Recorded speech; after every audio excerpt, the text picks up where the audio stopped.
A fresh round of stimulus checks are on their way to 159 million households in America after President Joe Biden signed the new COVID-19 relief bill into law on Thursday. This major breakthrough was made in Congress after weeks of bipartisan divide over the massive stimulus. The $1.9 trillion plan to boost a pandemic-stricken society and economy includes a $1,400 payment for individuals, an extension of unemployment benefits, funding for state and local governments, as well as funds to accelerate the rollout of vaccines. The American Rescue Plan, as it's called, is expected to help build back better from the pandemic, and the boost to the world's #1 economy will undoubtedly impact the pace of economic recovery across the globe. Joining us today, we have Sharon Wright Austin, Professor of Political Science at the University of Florida, and we also welcome Jun-sok, Professor of Economics at the Catholic University of Korea. Very warm welcome to you both. We're very pleased to be able to have this discussion with you. And, well, let's start with you, Sharon, with this massive American Rescue Plan that was just signed into law. A poll by Pew Research Center says that 7 in 10 Americans backed this plan by the Biden administration, the $1.9 trillion relief package. Now, the number of supporters, it includes 41% of Republicans and right-leaning individuals. What are the elements of this plan do you think will best help American people in this time of need? And is it also inclusive enough to include minorities and their access to funds and healthcare? Well, I think there are several elements of it that are very helpful to Americans, especially the $1,400 stimulus check, which is not only going to help people who are in need because they may have lost their jobs or they just may be in need of money for some reason, but also to help stimulate the economy with the hopes that they'll spend it. So I think that's the major factor. But there are a lot of other incentives in this legislation. It's very comprehensive. It provides assistance to small businesses. It provides additional unemployment assistance. It provides a child tax credit.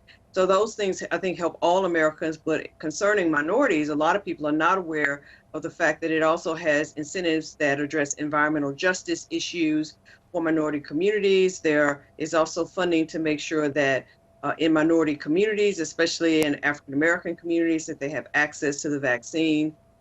There are also provisions that are for education, especially the safe reopening of schools. So it's a very comprehensive piece of legislation. I think a lot of people are very happy and excited with the fact that the American Rescue Plan has now been put in place to help a lot of people. Now, Jun-sok, this plan, it had some, it initially faced a lot of opposition from the Republicans while they opposed it till the end. They attacked the $1.9 trillion plan as being too costly and potentially economically damaging. It is certainly of massive scale, as we can see, but do you think this stimulus plan is a step in the right direction in building back better? And would this help speed up economic recovery in the US as well as abroad? Okay, well, this is a 9% of GDP, US GDP, so it's a massive stimulus, so it'll have a stimulating effect on the economy. And because the US imports about 15% of its GDP, it's bound to help foreign companies, foreign countries as well. So there's a possibility that this will spark an engine for not only American growth, but global growth.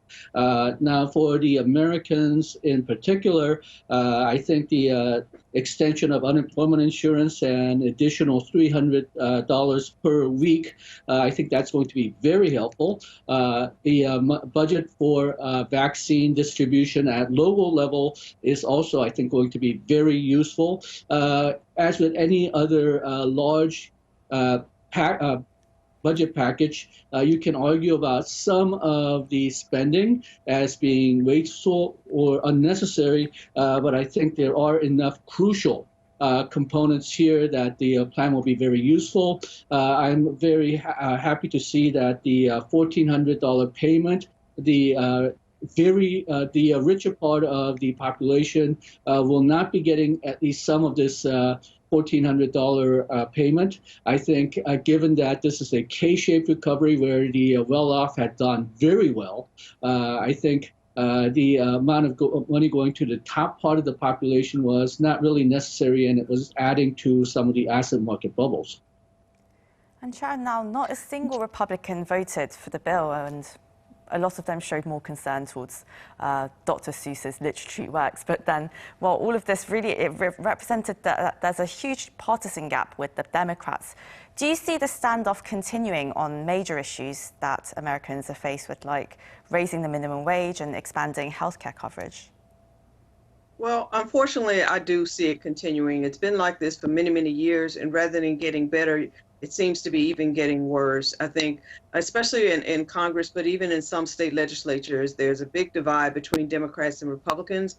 And I think when it comes to the $15 minimum wage, that's something that's very divisive in the sense that even some Democrats are opposed to having that be a federal law. Some state legislatures, like even here in Florida, voters have approved of a $15 minimum wage, but nevertheless, it's something that's very divisive. And when it comes to health care, Joe Biden had said, even when he was campaigning, that he would expand the Affordable Care Act, which is known as Obamacare.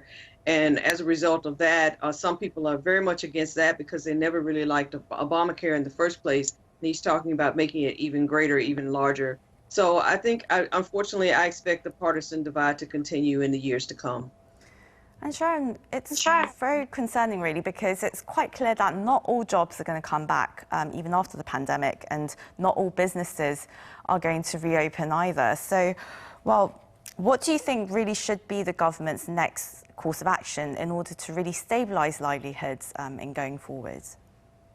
Well, I think that the assistance to small businesses that's in the American Rescue Plan is something that's very wise, because a lot of small businesses closed, and a lot of them that even were able to remain open are still suffering. And so that also is something that I think was very helpful. But also just protecting healthcare workers should remain a #1 priority, and also educational issues, not just in kindergarten through 12th grade, in secondary schools, but also at the university level, being able to reopen universities and also schools safely. I think those are things that should definitely be priorities. And Jun-sok, again, not all businesses, not all jobs are going to recover from this very prolonged shutdown of the economy. What do you think are some structural changes in the US economy that Americans are going to have to get used to? And what measures do you think should be discussed or implemented to really stabilize income in this post-pandemic future that we'll hopefully soon see? Okay, well, one other thing about the American market is that it had a very flexible labor market. So when the coronavirus hit, you had a very rapid rise in unemployment, and that was criticized by some economists. But the flip side of that is that once you start recovering, the jobs are going to grow very quickly, as we saw in the third quarter of the U.S. Last year. Now, some of the jobs, the K-shaped recession, some of the upper income actually did very well. Their income may have even gone up, but the lower income and the middle income have been hit substantially. And one of the areas that they were hit in was service industry, especially where you have face-to-face encounters like restaurants or tourism and such. And it's not quite sure whether those jobs are going to completely come back, partially because they may be automated. People may be more nervous in using face-to-face services, partially because they may be automated. And we're not exactly clear exactly how much of those face-to-face service jobs are going to come back. And another component is that a lot of small and medium-sized businesses have gone out of business. And the less SMEs there are, the slower the jobs are going to come back. So the current policies to try to keep alive as many firms as possible, I think, is a wise move. The United States took the strategy that even though a flexible labor market may have short-term pains, it will allow a quicker recovery than, say, European countries which supported existing jobs. And we'll see how well the American economy recovers. But as I said, the job recovery that we saw in the third quarter seems to be very hopeful because the coronavirus came back in the fourth quarter. The fourth quarter job numbers were not as good. But as vaccination continues, we'll hopefully see jobs coming back more quickly. So it really looks like policymakers are going to have to be really adaptive and creative at the same time, especially with the uncertainty that you mentioned surrounding the role of technology and the extent of it in our jobs and in our daily lives in the future.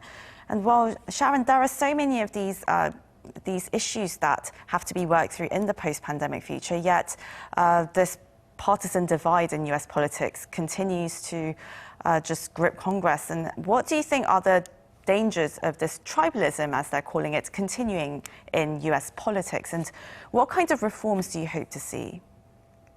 Well, I'm hoping to see basically some new people getting elected, because I think we have too many career politicians who've been in Congress for many, many years, and they're catering to the people who put them in office.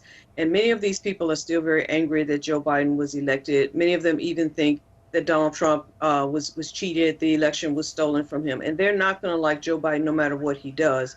But nevertheless, he has to continue to do the job that the American people elected him to do. So as a way to end the tribalism, we need to vote in some new people, and also the members of Congress who are currently there need to understand that they need to do what's best for American people, rather than thinking about whether or not they'll get reelected and thinking about whether or not the Republicans will vote for them if they're Republican, or the same is true for Democrats. And they need to focus on doing what's best for the American people. But unfortunately, during the 4 years that Joe Biden will be president, and if he even is reelected for another 4 years after that, I don't expect to see a lot of bipartisan cooperation. I think those days are pretty much gone, I mean, for the time being. Well, this has really been the first sort of major test for really bridging that partisan divide, and it seems like the Republicans simply aren't on board. And well, hopefully you will see some fresh faces in the future. But well, Jun-sok, back to this stimulus plan for now. There has been speculation that if there is economic growth, this growth might overheat and really force the Federal Reserve to raise interest rates sooner than previously expected. Do you think this is likely, and how would this affect export-dependent countries and emerging economies quite differently? Well, this is a big unknown at the present. When we do calculations of the GDP gap, that is the difference between where the economy is now and where economy we think should be, the calculation usually comes down to less than $1 trillion. The Congressional Budget Office did their calculation in February, and over a 3-year period, it was still way less than $1 trillion.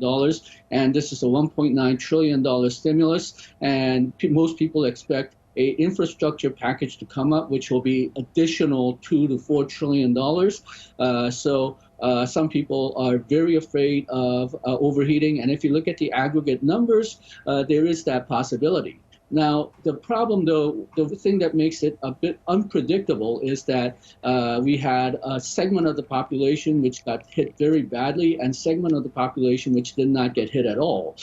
So when the coronavirus, the distancing ends, the people who did very well are going to start spending, but people who got hurt very badly, they're probably not going to spend all that much, and there's a question over which side will win out. If the middle income and the lower income not spending, if that wins out over the additional spending by the higher income, then the U.S. economy will have a very slow recovery. Under that scenario, this stimulus package as well as the infrastructure package will definitely help. But if the richer segment of the population, if their spending is higher than what we think will be, then there is some chance that there is overheating, will be overheating in the economy. But right now, most macroeconomists, I think, believe that it will not overheat. The less spending by the lower and middle income will be predominant over the higher income by the higher income earners. Now, how it will affect the emerging market financial markets? Well, if we do see initially higher spending if we initially see at least temporary increase in inflation, there's some concerns that the U.S. Fed will start their tapering early, and that'll create another type of tapering tantrum that we have seen in 2013, which may destabilize some of the emerging economies with weak financial fundamentals. But if the U.S. Economy picks up because of the stimulus, because of the higher spending by the rich, it'll probably help the export countries. It'll help Korea, I think, substantially. Not only will we increase direct exports to the United States, but also indirect exports of our intermediate parts, which will go through China or Vietnam and go to the United States as finished products from there. Well, as disproportionate the impact was of this pandemic on societies, hopefully recovery won't be off balance. But well, this is where we have to end the discussion today. But that was Sharon Wright Austin, Professor of Political Science at the University of Florida, and Jun-sok, Professor of Economics at the Catholic University of Korea. Thank you both so much for your time. Thank you. And to our viewers, as always, thank you very much for watching.